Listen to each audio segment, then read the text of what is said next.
What's the best psychology trick you know?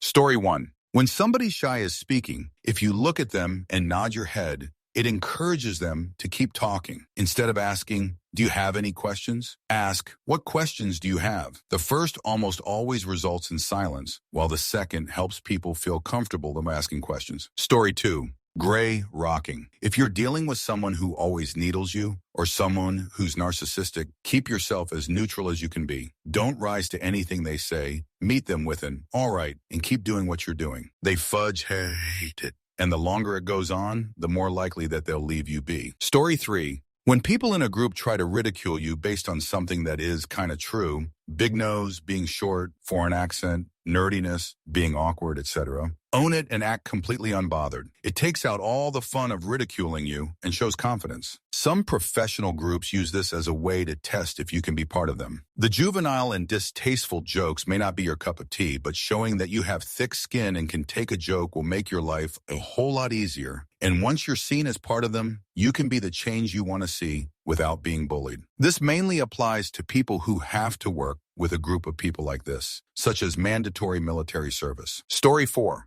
Aggressively agree in an argument to get belligerent people to attack their own point, at which point it is easy to get it across that they are not in a mental state for any meaningful discussion. Story 5. Just telling the honest truth, even when it's uncomfortable, and encouraging others to do the same. No, not in that way that brutally honest people just insult you under the guise of being honest. I mean calling out shoot rude behavior when you see it, and communicating your thoughts, intentions clearly directly, but with some tact. Story 6. When you want to give up X behavior, instead of telling yourself, "I can't do X," tell yourself, "I don't do X." "I can't do X" says some external thing is preventing me from doing this thing that I want to do. "I don't do X" means Xing is not consistent with my identity. No one else is stopping me from drinking soda. I'm physically capable of doing it. It's just that I don't drink soda. Story 7. You can get over any relationship in record time using cognitive behavioral therapy on yourself. Every time you think about that person or how much you miss them,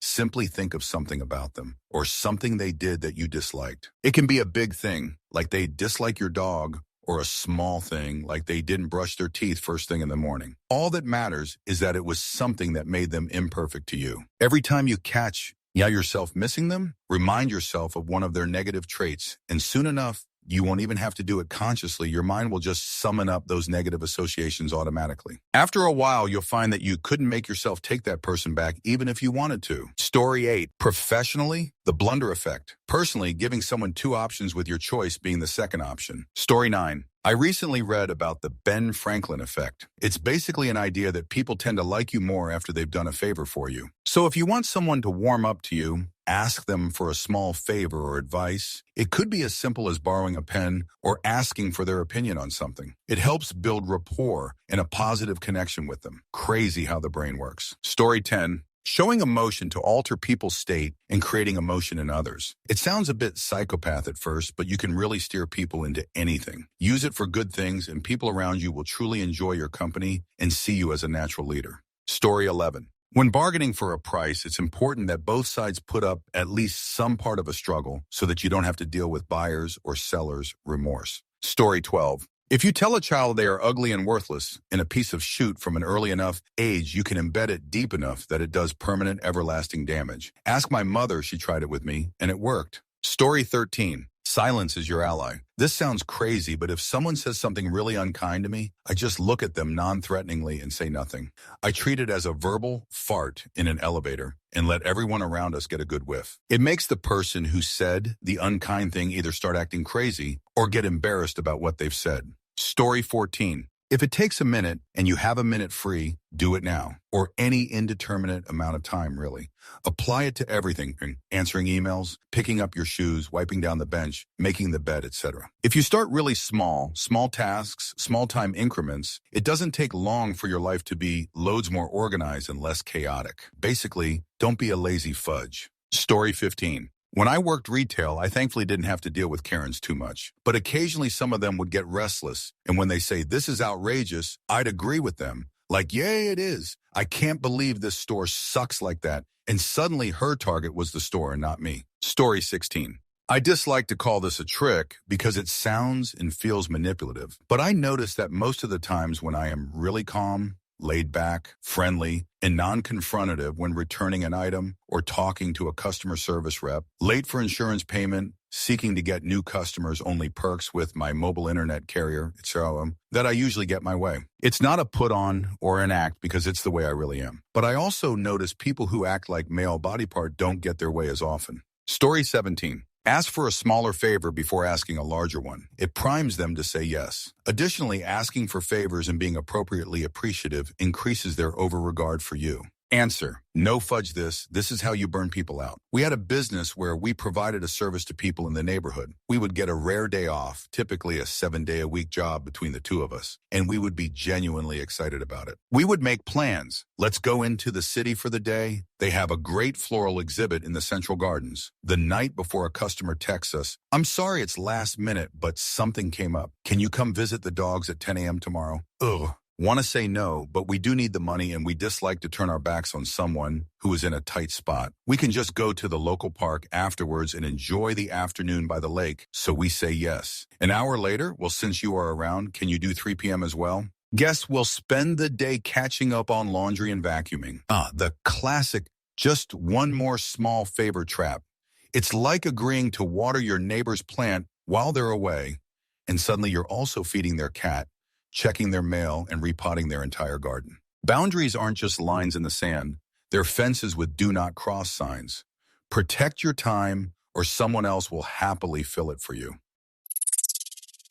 Story 18. When you're having a conversation and someone tries to put their own spin on things by putting words in your mouth, thusly, so you're saying that, or the question version, are you trying to say that? The best way to respond is A, recognize what they're trying to do, and B, point out that they're the ones making whatever statement, and then politely correct them. If it's an honest misunderstanding, your clarification will be appreciated. If it's a sneaky attempt to steer the conversation or win an argument, they'll react with a lot more negativity. Story 19. Not my original content, but I can't remember where I read it here on Reddit. But if you are struggling to stay awake while driving, pick up your leg and hover your foot a few inches off the floorboards. For whatever reason, it wakes you up just enough to reach the next off-ramp, or at least it has worked for me a few times. Story 20. Just promise to do 3 minutes of that thing you are putting off. Usually once you start, keeping going is easy. Answer, I fudged up my leg a while ago and I was doing nothing for about a month. Got in the habit of being a lazy piece of shoot until I could get myself to do one thing. But because I was up and already being productive, I do something else productive close by, which would make me feel like I was getting things done, which made me want to do more productive stuff. I think our brains just need a little push. Story 21. If you want a reaction from someone, say something wrong and they'll correct you. Works on everyone from surly toddlers to celebrities on Twitter. Story 22. When someone asks to borrow your pen, hand them a pen that is not clicky and keep the cap. No one wants to keep an uncapped pen in their pocket, so you're much more likely to get it back when they're done with it. Story 23. If you work with someone who you have a stressed relationship, ask them to teach you something, even if you already know it. It'll help repair the relationship, and that person will never know. Answer, very true. One day my dad told me he's disowning me and kicking me out the house, refused to talk to me anymore either. I pleaded with him to just teach me how to acquire renters, insurance, and after a full hour of asking him, he finally obliged. The more questions I asked, the less angry he got while he was explaining everything and just started telling me of big red flags to avoid that he ran into when he was my age. I could have easily Googled whatever I needed. I only asked my dad for help as a means to give an opportunity to calm down. That was 2 years ago, and I no longer consider him my father, nor him to me as his son. Lil Meanie. Story 24. During a conversation, give the other person something to hold. A water bottle, piece of paper, pen, etc. They will instinctively take it and will hold it during the conversation. After the convo is done, walk away and wait until they realize what happened. Story 25. If someone is truly upset, get them to say yes to anything. Anything. Are you mad or want some help? Even want me to do it? And then try to get them to sit down. Saying yes shows that they're able to listen and answer questions, and the yes means that you're on the same side. Sitting down reduces blood pressure compared to standing and is less threatening dangerous. Story 26. Raising my eyebrows when listening seems to show I'm interested in what they have to say. When asking a really personal question that someone normally wouldn't answer, I say, I'm going to ask a really nosy question, and I understand if you don't want to answer it. Then I ask the question. I have never had someone not answer the question. Story 27. Read this while ago on a similar thread, tried it, and it works so well it's become part of office survival for me. Colleague superior talking to you too much? Won't take hint, or it's awkward for you to be blunt. Get up while they're talking, make your way back to their desk. They sit down, you withdrawn from the conversation without them following you. Story 28. If you want to successfully distract or direct someone, be very enthusiastic about what you want their attention on and act quickly. Sweep them away with enough confidence and excitement, and they'll follow you equally excited 9 times out of 10. My work life has bounced around between kids and dogs, and it's my tried and true trick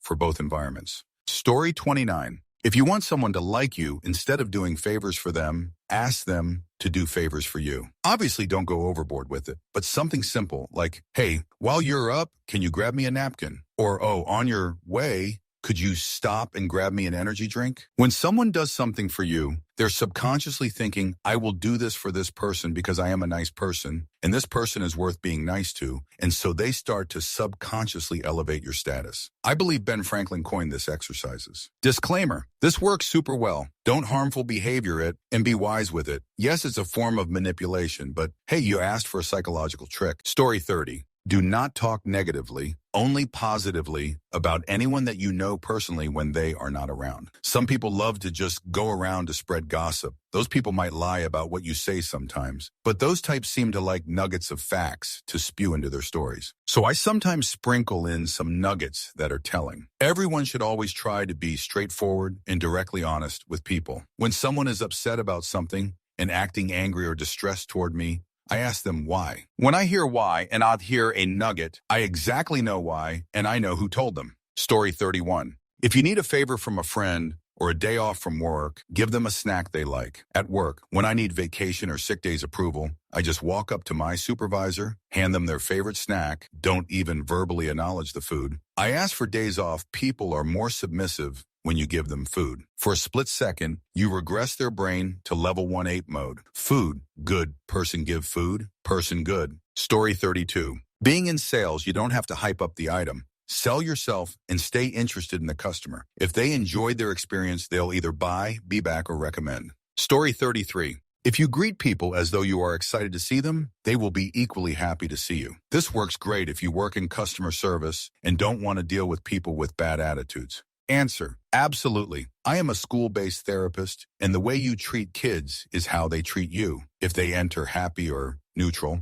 9 times out of 10. I had an instance once where a kid was absolutely destroying my room, not listening. I took a step back, started to giggle, and said, "Why are we arguing?" Kid immediately changed their demeanor, cleaned up, and was cooperative, and we talked it out. We often have to take a step back and recognize that so many kids, adults jump into defense mode even if we don't perceive the situation to be stressful or all that serious. I also immediately jump to defense when I go places and the person serving me or assisting me is rude. Can't express how many times I've spoken to a receptionist when going to the doctor and they're beyond rude and I get overly irritated. I'm not one to start conflict or engage with it, but that really irks me. I know the job is stressful, but it doesn't have grounds to be rude when I approach with no disrespect. Story 34. If you work in sales and are talking to 2 or more people and need to find out who the buying power is, slide one of your papers towards them. Don't slide it toward a particular person, just slide it in the middle of the table. Most of the time, the person to reach for the paper and look at it is the one who is making the final decision and is the person you need to concentrate your efforts on. The person who wants it is more than likely decided on it already and won't really want to waste time looking at a paper with info,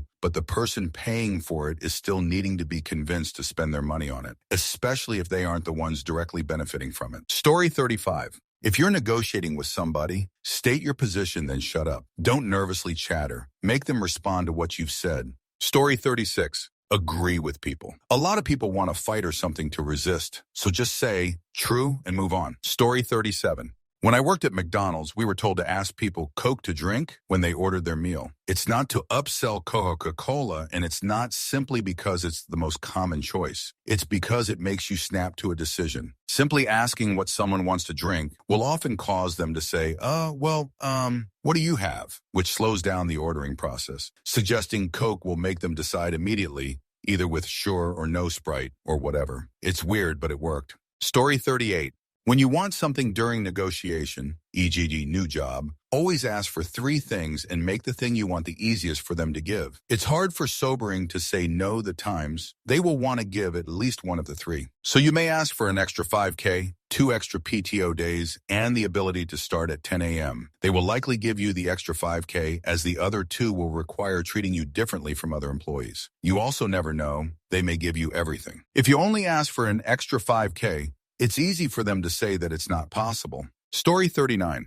I used to work in an office with a lot of difficult, infuriatingly exhausting personalities, so I'd trick myself into not being miserable in their presence by always doing small favors. I didn't think it was that big of a deal. I just want to get through the day with as few headaches and arguments as possible. My supervisor later told me during my performance review that one thing he's always noticed about me is that I always have a good attitude. I've seen you come in looking like you're not feeling well due to chronic illness, but I've never seen you with a bad attitude, no matter what anyone says to you. I don't think you understand the impact that it's had on other people in the office. They're starting to change. I have a very limited mental battery for daily tasks and interactions, and I won't waste energy on foolishness or unnecessary confrontations, so it's easier for me to just learn to be unbothered by toxic coworkers. Story 40. For those that work with have kids, don't say if, say when. For example, instead of saying, if you finish your homework, you can watch telly, say when you finished your homework, you can watch telly. It makes it more likely that they will follow the instruction because the incentive for them doing so seems more tangible. Story 41.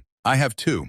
When my daughter was a toddler, whenever she got hurt or upset, I'd be all silly and make her laugh. She's a little older now and knows what the game is, so occasionally I'll get protests of, I know what you're trying to do, make me laugh. But then I go out of my way to be serious, and less than a minute later, she'll be giggling at me anyway. My PhD psychologist, Syl, would probably object, saying that kids' feelings need to be acknowledged and they need to know that they're allowed to cry. I get that, but at the same time, I think it's also worth teaching them that not everything deserves tears. Shaking it off and carrying on is important too. My second trick is a favorite of mine. My daughter would come out of school and my wife and I would ask her what she'd done that day. I don't know, or I forgot, are the typical answers. But if I start off by presuming she's done something, e.g., I heard you played with Billy today, she will reel off all the things she did. So your kids might not want to tell you about their day, but they'll happily correct you if you say something and they've not done it. It's kind of equivalent to posting wrong answers to your own questions online. Because people love to correct others way more than being the first to offer their opinions or open up. Kids are like tiny, stubborn encyclopedias. You just have to open them the right way. If "how was your day" gets you nothing, try "I heard you painted the classroom ceiling today." Works like a charm. Sometimes the best way to get answers isn't to ask. It's to confidently be wrong and let their need to correct you do all the talking. Story 42. 2-minute rule. If you see something that needs to be done and it will take 2 minutes or less, do it now. The benefit is you avoid having your mind revisit that task over and over. Story 43. People will match your vocal volume. If you speak softly, they will copy it. Great way to calm down angry people when you do customer service. Story 44. Not the best, but just useful. If you fan your cards out for somebody to pick one, most people will not pick the card closest to you, touching your thumb. This is useful if you play games like Settlers of Catan, where folks can randomly steal a card from you if you want to make sure they don't take your sweet or. Story 45. Deadpan staring at someone. If you can hold a hard stare and not change expressions, you can get someone to shut down and walk away. Or if you're looking for information, they'll get so uncomfortable they'll keep talking just to get you to stop staring at them. Story 46. Just hand people things and they will take it. Trying on shoes? Hand them the matching handbag. Now they're holding the set. Source: Handbag Salesperson of the Month, sometime in the 1980s. Story 47. This only really works on people you're close to,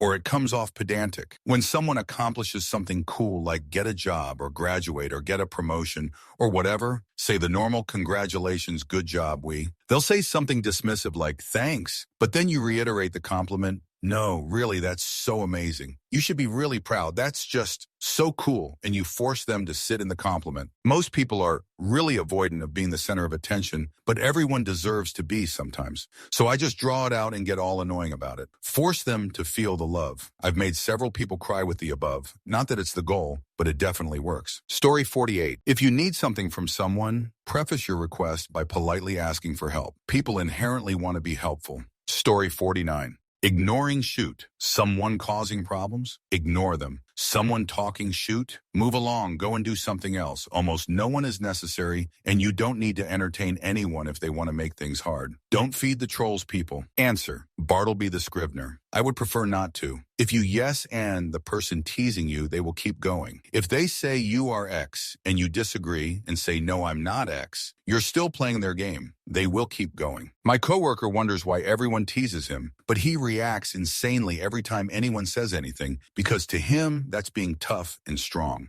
Story 50. When a kid is yelling and upset, I sidle up and say, hey, let's just talk. Hey, I'm right here. I can hear you. Unless it's an autistic meltdown, that kid will stop and talk to me in a calm manner. This usually works for grown-ups too, BTW. Story 51. I used to work at a nonprofit at which our services would require equal commitment, both from us and from our constituents in order to be effective. If I ever got the sense that a potential constituent wasn't planning to pull their weight while working with us, I would ask them to do one tiny, simple little token 3-minute project for me before we partnered up. This little test probably saved me thousands of hours of partied, too hard effort, not to mention actual dollars. Story 52. When asking for something, state that they are free to choose whatever they want. This sensation of choice increases the chance that they will do what you are asking for them and feel better doing it. And also, it's genuinely a good thing. You are giving them the option to reject, but you know that they won't probably do it. I found it really useful when dating. By giving them the chance of saying no, they feel more comfortable around you, which in turn increases your chances. It's a Story 53. Pretending to eat my 2-year-old's veggies when she refuses to. She'll come running back to her plate to finish it because it's mine. I haven't tried it on adults, but I have a feeling it would have a similar success rate. Story 54. People like you more when you say their name. If you want someone to remember you from a brief interaction, say their name as many times as you can without being weird. Like play the meow game from Super Troopers. It will leave a more positive impression, and they will subconsciously be influenced to be more familiar with you in your next interaction. Story 55. Not really a psychology trick, just an effective way to make yourself clear. Taught to me by a CHP officer when I was helping direct traffic at a marathon. If you have to direct traffic, the best way to do it is use 2 fingers. Point at the driver of the car. Then purposely sweep that hand along the ground in the direction you want that car to go. It makes it very clear to the driver what you want them to do. You effectively draw a path on the ground for the driver to follow. If you want them to go to your right, then use your right hand. If you want them to go to your left, then use your left hand. This works better than any other hand signals or yelling you can use. Story 56. Not really a psychology trick, but if you have trouble looking at people in the eyes, look at their forehead. Story 57. When playing rock, paper, scissors right before you begin, and ask an off-the-wall question to your opponent, I typically will ask something along the lines of, where did you get that shirt? They will throw scissors about 95 of the time. Story 58. When you're socially anxious and unavoidably overthinking about everything about yourself that you're anxious about, just recognize that everyone else is also only ever worrying about their insecurities, therefore not paying attention to yours, so you have nothing to be anxious about. Story 59. I worked at a restaurant. I studied child psychology a bit as well. One time a child was throwing a tantrum and the mom was struggling. Guess this was common. I walked over and asked the kid what color were their shoes. Tantrum almost immediately over. Their analytical side kicked in. They had to look at their shoes and respond. Now the focus was on me and the shoes. Mom was stunned. I told her a distraction doesn't have to be a reward as many parents do. Think here's a cookie or toy. It can just be them thinking and forgetting they were even mad. Story 60. 1. To check if someone is checking you out, turn sideways from them so that they are 90 degrees right or left from you. Very obviously look at your watch, even if you don't wear one. Point at your watch and nod thoughtfully. Overacting to some degree is fine. If they are in fact keeping tabs on you, they will look at their own watch, mobile, or any other place where there is a probability of a clock. Story 61. When you have eye contact with another person, let's say a stranger, you should start smiling. Most people also start smiling. I do this since years and made a lot of people smile. Story 62. If you present someone with a limited set of options, usually 2 or 3, instead of asking an open-ended question, you can subtly guide them towards making a decision that aligns more closely with what you want. For example, instead of asking, "What do you want to do tonight?" you can say, "Would you like to watch a movie or go out for dinner?" Answer: I remember a 30 Rock episode where Jack insisted to choose the new cast member, so Liz, in order to avoid him choosing someone real bad, presented him with only a few possible candidates, where clearly the only good one was the one she wanted to hire, while having Jack think he was making the choice. She explicitly mentions a technique you outlined during the episode. Story 63. This might be straight up sociopathic and requires a degree of subtlety, but when you need someone to feel comfortable around you, and in turn, like or respect you, pay very close attention to their mannerisms and how they speak. Later, when you have an opportunity to do so, imitate them. This works well on job sites and with in-laws, extended family, and especially well when you need to perform a task. People tend to think their way is the best way, and if they ask you to do something and you do it the exact same way as them, they immediately respect you. A simple non-job specific example that mother-in-laws generally notice is how you set the table. Go to GFS mom's house, pay attention how she set the table, then set yours the same way when they come over. My favorite example was my GFS dad invited us over for Canada BBQ, and he was behind and asked me to mow the lawn while he prepped meat. This was already a great honor, lol. Having watched him mow the lawn a couple times before, I did it exactly the same way he does. And when I was done, he said, "Wow, you did that exactly how I would have you. Must have a good head on you." I love this because it literally has nothing to do with the head on me, but simply just imitating him earned respect. There are a million things one can observe and imitate. Endless opportunities to pick and choose which ones you want to do. That's the most important part, as to not give up your identity and get lost in imitation. You still want to do some things your own way. But even your own way is often something you're learned through a parent or someone else. Your entire life growing up is basically you getting by imitating stuff you learned from others. You are very experienced at it. Use it to your advantage when it suits you. Mirroring isn't just for spies and salespeople. It's basically relationship mode. Easy difficulty. Copy someone's lawn mowing pattern and suddenly you're practically family. Just remember, imitation may be the sincerest form of flattery, but overdo it, and you might accidentally become a human chameleon. Know when to keep your own quirks intact. Story 64. If you think someone doesn't like you, ask them for a favor, even something trivial. People like reminders that they are good people. If you give them a chance to do something nice for you, a person they dislike, they feel better about themselves for helping you. From then on, when they see you, they will be reminded of what a good person they are, and in turn, like you. Story 65. Anticipatory anxiety and excitement can have a very similar physiological reaction. If you're anxious about something, it can help to reframe it as being excited and to think about what you could be looking forward to. Story 66. When someone gives you an ambiguous response to your question, ask them, "What do you mean by?" It can be disarming when dealing with someone who is trying to withhold information or not being completely upfront. Story 67. If you hand a person literally anything, they'll default to automatically taking it. I bartend, so I hand servers bottle caps, liquor caps, etc. And without fail, 989 of the time, the just take it process then go, "Wait, what? The fudge?" Story 68. Be kind to people. It makes people want to be kind to you, and it makes life far better. Just don't confuse kindness with always having to say yes and with being kind to others at the exclusion of yourself. Story 69. Don't believe in yourself. Believe in the me who believes in you. I am not kidding when I say this gave me the courage to ask out my crush and got together. Now I couldn't be happier. It's magic. Story 70. When trying to have someone admit to something you know or are fairly sure they did, do not accuse. Ask some basic questions about it that leave out some facts you know, and let the person go one of two routes. If they're telling the truth, they will probably be pretty short and not detailed. Without being accused, they might feel a bit weird, but most likely will answer. If they're lying, they will immediately think of what they are hiding and take the question as an attack. That's a red flag. They will go into unnecessary detail and try to turn things around. If you have a true fact about the situation, ask an open-ended question while touching on that point. They will probably go on a story about it and at some point hit the point you have a fact on. At that point, it's pretty clear if someone is lying or not. The short and sweet is go in with facts that you don't say initially, ask questions but don't accuse, and a person who is lying will most likely dig a hole for themselves.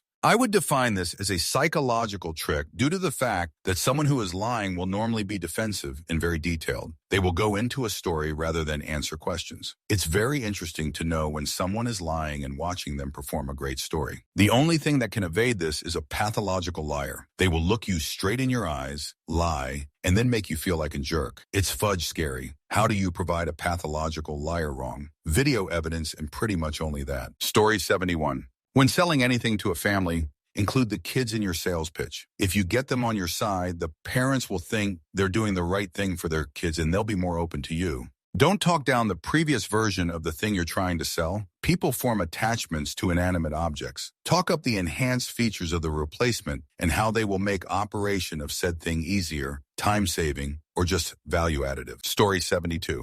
How about the old Ben Franklin classic? People will like you more and be more willing to help you if you ask them for a small, harmless favor. If someone seems to be clashing with you, asking them for help or to do something innocuous for you can actually help that dynamic. It's like their subconscious observes them doing something for you and assumes, oh, I guess I helped that person. I must like them. By that token, our own brains often work this way. Somewhere deep down, we observe our own behavior and use that to inform our sense of self. It's why fake it till you make it works. For example, if you need to work on your discipline, pick one small thing, e.g., doing the dishes every day or waking up on the first alarm, and do it every day. Your brain starts to believe, oh, I can do something I don't want to do reliably every single day. I must be somewhat disciplined, and it will get easier to work on more or larger habits. Answer. I think about this, the second point, often. I think a lot of our self-understanding comes from observation of our behavior and the stories we infer from it. Reminds me of split brain patients, people who have their brain hemispheres separated so they don't communicate with each other anymore. They might ask one hemisphere to perform an action and then ask the other hemisphere why they did it without that hemisphere being privy to the fact that they were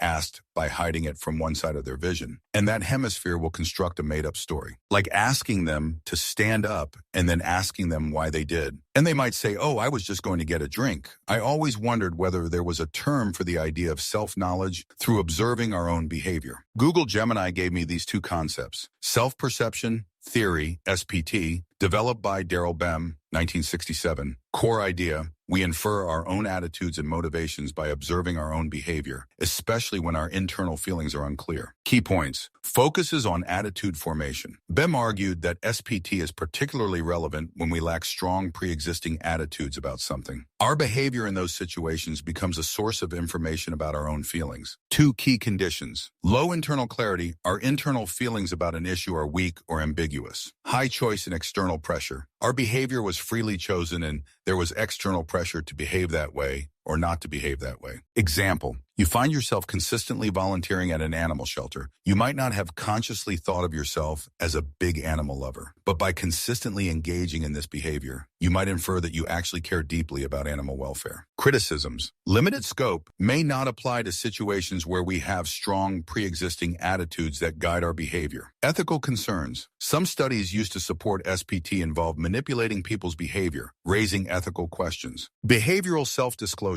Core idea. Our actions can reveal hidden aspects of ourselves, even to ourselves. We may express ourselves more authentically through what we do than what we say. Key points. Focuses on revealing hidden aspects. This concept emphasizes that our actions can sometimes be a more accurate reflection of our true selves than our conscious thoughts or intentions. Unconscious expression. We may not be fully aware of the motivations behind our behavior, but our actions can unconsciously reveal underlying feelings, values, or fears. Example, You tell yourself you're not afraid of public speaking, but find yourself getting increasingly anxious leading up to a presentation. This avoidance behavior might be a more accurate reflection of your underlying anxiety than your conscious statements. Limitations. Difficult to isolate. It can be challenging to separate the influence of conscious choices from unconscious motivations. Context matters. The meaning of our behavior can be influenced by the context in which it occurs. Both SP and behavioral self-disclosure offer valuable insights into how we learn about ourselves. While they differ slightly in emphasis, they highlight the importance of paying attention to our behavior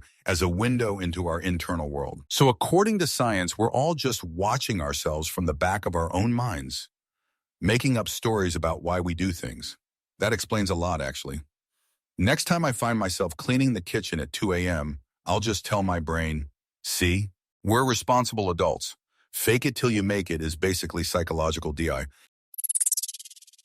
Story 73. Get in the habit of doing something nice for the next guy without expecting reward or recognition. It doesn't have to be anything major, just little stuff, picking up a bit of trash or whatever. It doesn't really matter how it affects others, but it makes you feel better in small increments that can add up. Answer: it'll also end up coming back around to benefit you indirectly. If you gain reputation as a kind, trustworthy person, people will be more inclined to help you as well in your times of need. This sounds calculating, and I guess it can be, but what I'm trying to get at is being someone who treats others with care and respect will drastically improve how those around you treat you long-term. Story 74. I literally spend my days convincing people to do something they don't want to do. So I treat it as an educational moment and know what I am talking about and then present them with 3 options, 2 positives and a negative. It has done well to get them to do what I want, which is buy in. Makes our company money, saves our clients a lot of money, and of course makes me money. Story 75.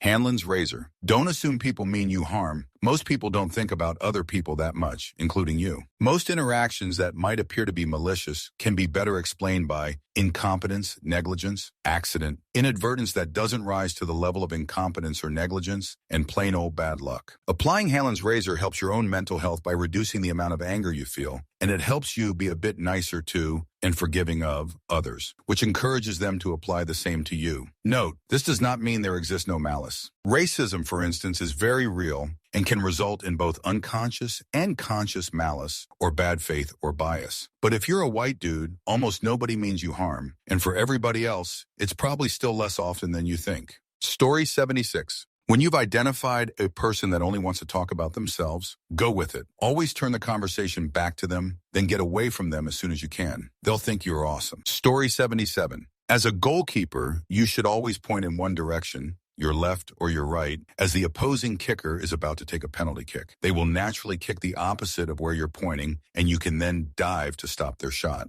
Story 78. If someone is angry with me and yelling or whatever, I will calmly say, I think I understand, but could you phrase the problem differently to help me understand better? 9 and 10 times they stop dead in their tracks, regroup and rephrase calmly, and way nicer. In short, getting people to actively think about what and how they say something. Answer: I have seen so many examples of this in business. Someone starts pitching a hella fit over something. Manager or really good with people staff member calmly yet professionally calls them out. In 12 years, we have never had this happen, so we have to go out of our way to get a shipment from Europe. And that is the reason for the delay which you're yelling at me about. All of a sudden, they're like, oh my goodness, thank you for your forward thinking. I really appreciate all your help. Like they weren't meanie like a 5-year-old just minutes ago. Story 79. If you struggle with delayed gratification, don't reward yourself after you do the work, and reward yourself during. Get that fancy coffee drink, listen to the best music, and wear your favorite pair of socks when you sit down to work. It's called the pre-Mac principle. Story 80. Take a look at Yelp. People tend to only speak up when they're dissatisfied. If they're satisfied or they agree, they are silent. Speak up when you agree with a point someone has made or when you are satisfied or impressed. In a contentious conversation, telling someone you agree with them can lower the temperature. In a congenial conversation, stating your agreement can make it easier down the road if you have to have a difficult conversation. Story 81. If someone makes a stupid joke or comment that aggravates you, maybe it's rude, douchey, racist, ignorant, etc., ask them to explain what they mean by it. This will usually cause them to realize that they were being a jerk and will probably end with them apologizing. Ooh, looks like your husband has been feeding mom well lately. What do you mean by that exactly? Story 82. I see a few sales posts so might already be here. But during car sales, whenever you would have a customer that would exclaim something like, "This is very expensive," instead of convincing them against their judgment that it is a good offer, agree with them. You're right, it is. And this is because you're getting XYZ. Justifying their judgment and justifying the price develops trust. Another basic one would be calling a customer whose car is in for a service. "Hi X, I just seen your car in with the service team, and I have a customer looking for that exact car. Come speak with me when you come to collect, as we are willing to offer top price." X is then curious and see their car is valuable because someone wants their car. But there is no customer nor top price, just getting a trade-in and a sale on another car. Story 83. So unintended. My husband buys a lot of vehicles. I mean a lot. So he said he wanted to buy an ex-Army tracked vehicle. So I said, "Go on then." He said, "What? Is this a trick? I don't want one now." Story 84. If someone is being rude, aggressive, just a jerk, I ask one of three things. Why are you being rude to me? What do you mean by that? Can you better explain? Are you okay? Story 85. I can't tell you because psychologists don't want you to know this one psychology trick. But if you did know the trick, horny housewives in your area would be dying to meet you. Story 86. Do you dislike running? When running, imagine you're going downhill and focus on your arms movements. Story 87. Pay attention to people's names. Remember one tiny thing about them, and you'll have an ally for life. If someone says their B-day is next week, ask which day, and then on that day, find them and say happy birthday. That's literally it, and they will just like you after that. Don't overdo it either. Story 88. I'm a math teacher. If I'm not sure how a student feels about me, I will ask to borrow something, a pencil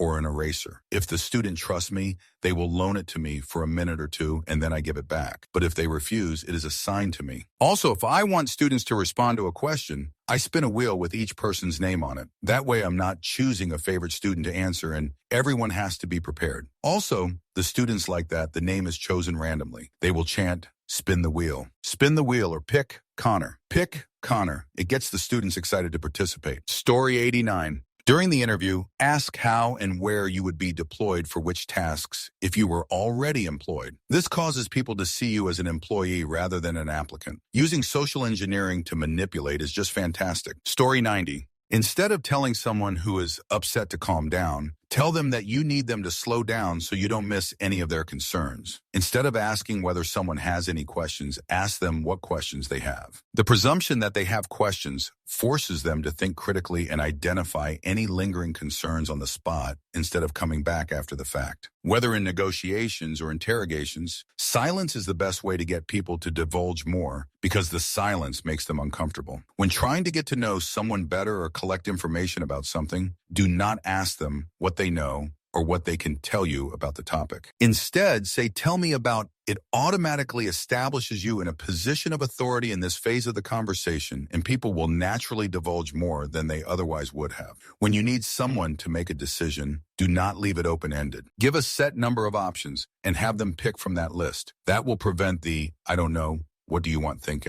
Story 91. Asking someone what color their shirt is before rock, paper, scissors, they will almost always throw out scissors. Not sure on the relation, but I've used it as a party trick many times. Obviously, the person you're playing can't know the trick. I got 5 people in a row once with it at a party. Story 92. I once read a book that started off with a challenge. Describe a spiral staircase. It then details how it's nearly impossible to describe without making a circular motion with one's hand or finger. I began asking people, and sure enough, every one of them made a circular motion as described. The book was about mind manipulation techniques and how to apply them in marketing, knowing how someone will think before even presenting the question. Story 93. Honestly, learning self-soothing is key to everything. Go look up self-soothing. I have breathing grounding exercises I learned to manage my anxiety disorder and PTSD. I used them to snap myself out of a bad plant substance high last month. That shoot is crazy. You have way more control over your brain than you think. And I say that as someone with a fudge-up brain. Story 94. For customer service. When the customer approach you with any issues, shut up and listen first, then repeat what they said, mirroring how they said. People are less likely to act aggressive to you that way. Act like a mediator. Most complaints are non-issues and real problems. Mostly are out of your pay grade. Story 95. If someone answers, "I don't know," say, "I know you don't know, but if you did know, what would it be?" This works on everyone. Story 96. When navigating busy sidewalks and people walking towards you, keep getting in your way. Keep your eyes focused on where you are going and don't make any eye contact. People will glance at your face and instinctively avoid your path. It's not a perfect solution, but it's a noticeable improvement. Works best if you're tall. You can also fix your target direction on a distant tree. If you're not, enjoy. Answer: this one used to be taught to women as a way of keeping themselves from looking like extra easy targets. People subconsciously, since it's the brain rated as this person is in control, knows where they are going and what they are doing, and it does give off an extremely different vibe from watching someone who is clearly frustrated by the movement of others on a sidewalk or path because they keep getting blocked. As you said, it's not a perfect solution, but it does help an awful lot. Story 97. I was a school teacher for a long time, and now I'm full-time nonprofit with volunteers helping me run it. Getting people to remember things and truly engage in the work we do can be tough. I purposefully make mistakes or pretend I can't remember something just so people will correct me and engage with the topic at hand. Cunningham's Law works. Story 98. If you tell yourself you can stop after 5 minutes, it's far easier to start a task you don't want to do. Answer: for anyone doubting this, when you start a chore, like actually start it, not just the prep work like filling the bowl with water for washing up, set a timer for 5 minutes and you can stop at that point. You either won't want to stop, or after a month or so when you get rid of the timer, you'll be happier to do the chore until you're ready to stop, which will be more than 5 minutes. Note: may need reprogramming after holidays. Story 99. Questions. Never make accusations or let on what you know. Just ask questions. Lots of questions. People tell on themselves, especially if you perfect the ask this to really find out about that. Story 100. Doing open loops with people. We as people like to solution about a lot of stuff. So when I have discussions with certain people, I end an idea with who knows or I wonder.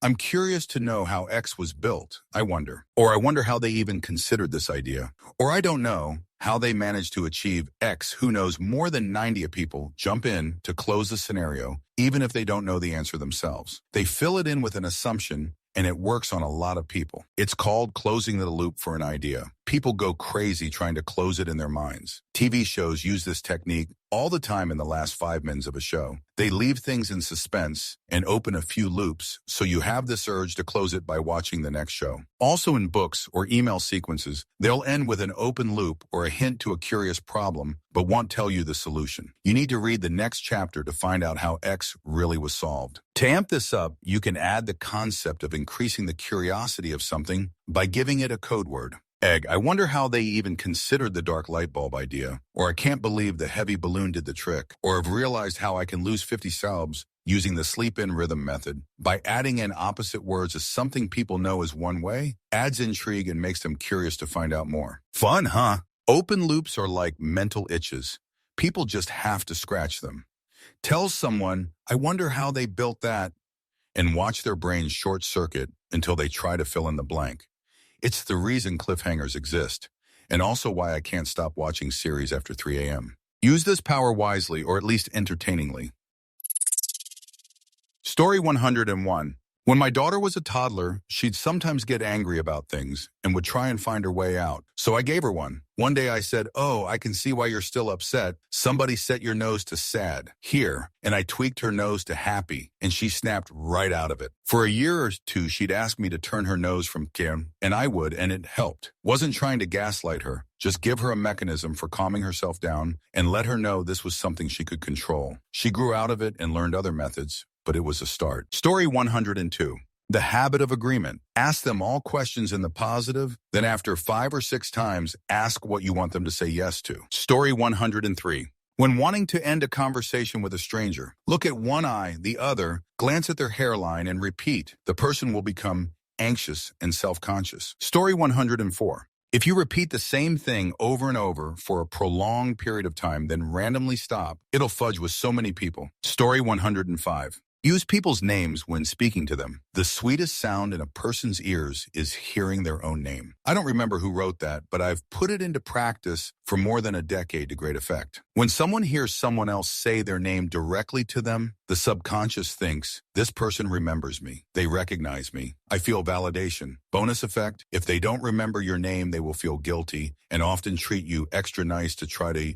make up for it. Story 106. I use silence quite a bit to get people to tell me things that they don't want to. It generally goes like this. Me. Why did you take the cookie from the cookie jar? Them. I didn't. Me. Long silence while just staring at them. Them. Well, it was only one cookie, and I was hungry, and people are super uncomfortable in silence and will generally look to fill that silence if it goes on for too long. I find that they often will start telling the truth. Story 107. A helpful to me psychology behavior is being diligent with my choice of words. This could include, among other considerations, learning the etymology of words, avoiding speaking in absolute terms, rereading what I've written and examining the veracity, being mindful of the shaping power or directionality of language. Speaking less, I believe much of the madness present in our individual and collective psyche is due in part to the bad coding present in our language, thought, written, and spoken. Story 108. If you think someone is lying to you, get them to tell their story in reverse order, Memento style. Was a fraud investigator in a previous life, and this never failed me. Story 109. When debating someone, concede a point early on. You will be amazed at what people will concede once they know they are not the first to do so. And they'll always concede something larger than you have. I negotiate for a living, works like a charm. Story 110. When my ex and I lived together, I would wait for him to pull into our driveway, then start working on a project he said he would do, but didn't. He would always take over and finish it. I don't have to do that anymore because my husband is a full-grown adult who doesn't neglect his chores. Story 111. My brother does this all the time, and it seems to work on people as long as they don't catch on. If you ask them a question like, where do you see yourself in 3 years? And they say, I don't know. Then you say, okay, but what if someone asked you, where do you see yourself in 3 years? What would you say? Somehow, they usually answer if they imagine someone abstract asking them, or maybe they've had a little more time to think about it. This applies to many questions. Story 112. If a task seems intimidatingly big or complicated, break it down into little portions. Huge mess built up in the house? Don't think about the whole giant task. Be like, okay, I'll look for all the junk mail in the pile first. Then after you do that, find another small specific thing you can do toward the goal of finishing that task. Story 113. Ask someone if they did something wrong when you know they didn't do it. It gives you a baseline of what they look like when they honestly deny something. Then ask the real question you don't know the answer to. It's more nuanced than that when you're actually interrogating someone, but that's the gist of it. Story 114. When someone says a sexist, racist, or otherwise offensive joke, reply with, I don't get it. Explain it to me. Story 115. When someone tells you something you find offensive and then tries to play it off as a joke, ask them to explain the joke to you. Awkward silence ensues. Answer strongly depends on whether that person has anything in them that can understand it might be offensive. You'll often get dug in responses to this too. That said, it does work on casually racist, sexist coworker who has to backtrack into, cause black people or whatever. I've seen that stop those kinds of jokes without conflict, or at least stop them from being told around me. Story 116. When someone starts getting angry with you about an issue that was not caused by you, shift the dynamic from me versus you to us versus the problem. Story 117. I just mentioned something in passing. Suddenly, everyone wants whatever I said. I wield the power of persuasion. Ice cream sounds pretty good right about now. Story 118. Stating incorrectly how to do something on the internet will get you directions a lot faster than asking for them. Story 119. Deliberate, intermittent kindness is the most powerful form of manipulation. Be wary of people who exhibit this. Story 120. If managers or higher-ups at work don't know your name, you can often dodge them piling work on you, micromanaging or otherwise pestering you by repeatedly and frequently calling them by their name. It creates an awkward situation where they feel they should know your name and can be embarrassed to engage with you, lacking this knowledge, and often will not want to ask you directly. Story 121. When in a management position, ask people to do things. Don't tell them to do whatever that thing is. Treating people well goes a long way. Story 122.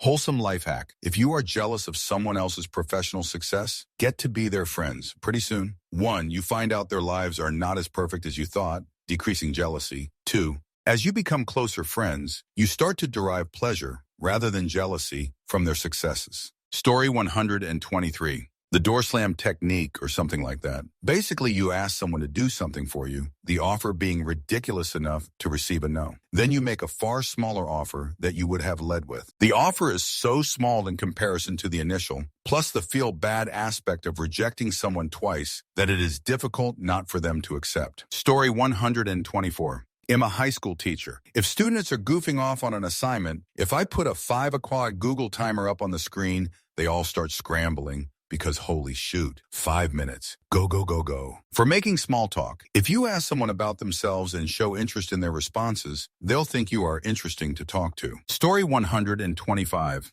A lot of the deleterious effects of stress are due to perception. It sounds fudge stupid to say, I don't have to, stressful thing. I get to, but a certain amount of reframing definitely helps. For me, any stressful situation, whether it be a deadline, a setback, a personal grief, I try to frame it as an opportunity to rise to the occasion and show my mettle, or at least my grace under fire. You can definitely see it with the lighter stuff, how a crunch time at work can be transformed into a mini competition and kind of get you fired up. But I think it helps with the really bad stuff too, if only because you take back a little agency in the situation. Story 126. Thank people at the end of a conversation. It makes a big difference in how the entire conversation was perceived and builds a better relationship. Also, super simple, be nice to people when calling customer service in your phone, really customer service people in general. When they ask if you are okay being put on how, respond with, of course, you're the one helping me after all. It's also helpful to ask for their name if you missed it at the beginning of the call.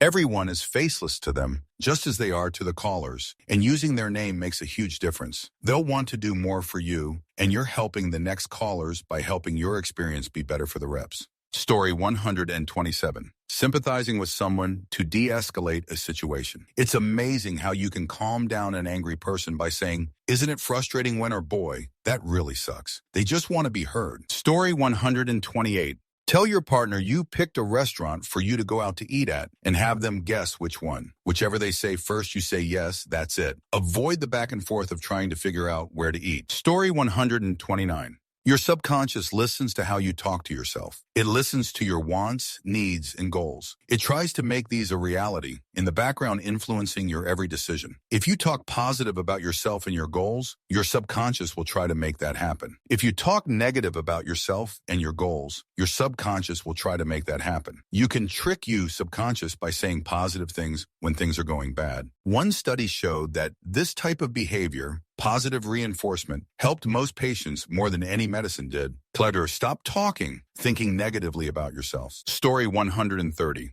How to listen attentively. In watching group dynamics, if there's a person who is dominating the conversation over someone who is more meekly trying to get a word in, make a point of listening to the quieter person and coming back to what they wanted to say. Do that a few times and that person becomes your friendly, useful in office situations. Story 131. In a negotiation, e.g. though, when buying a car, stop talking and let the other party speak. Uncomfortable silences work very well in negotiations. Answer. As a former car salesman, this is a pretty well-known move. It'll often be used on the customers. You give them the close. So you said you were looking for X, Y, and Z, and your budget was ABC. This vehicle here is X, Y, and Z, and comes in right at AB. Are you ready to sign some papers and take it home today? And then you shut up. You sit there with your mouth shut, and you wait. The customer will often stop to mull over their options, perhaps trying to find a reason to not buy the car. Newer salespeople would often get nervous at this point and start to help them find those reasons. Was there something you didn't like? What if I could maybe do a little lower, etc.? You just gotta wait. Don't try to guess what their objection is. Just let them tell you. Story 132.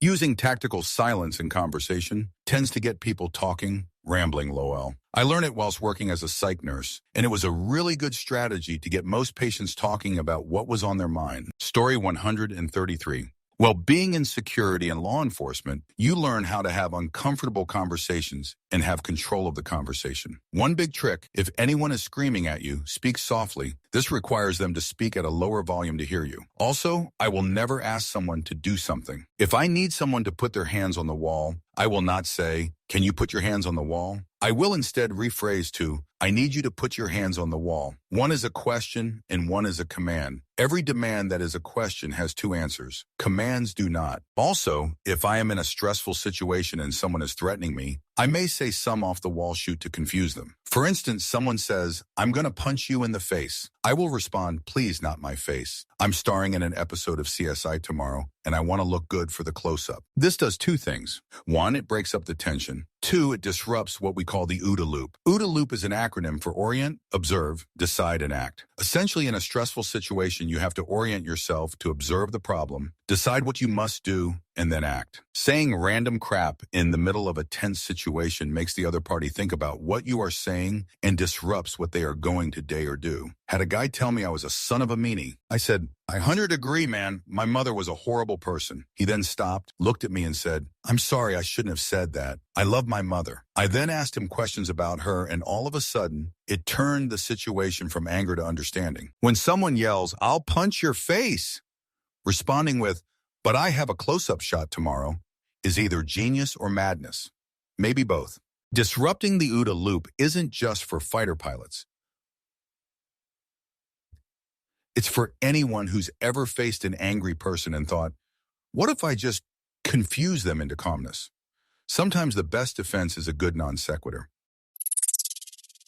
Story 134. If you want to indicate to another driver that it's their turn to go or that you're giving them the right of way, don't wave them on or point them in the direction they're trying to go. That can come across as passive-aggressive, lead to unintentional road rage encounters because of the perceived disrespect of the gesture you used, can possibly be unclear, etc. Instead, beckon for them to come towards you with your hand like you're trying to get your dog to come. It is honestly a much clearer way to communicate because in the other driver's brain, the come forward gesture gives them permission to do whatever they were going to do in their mind. It also avoids any potential disrespect or passive aggressiveness associated with waving them on or gesturing for them to go. Try it. Story 135.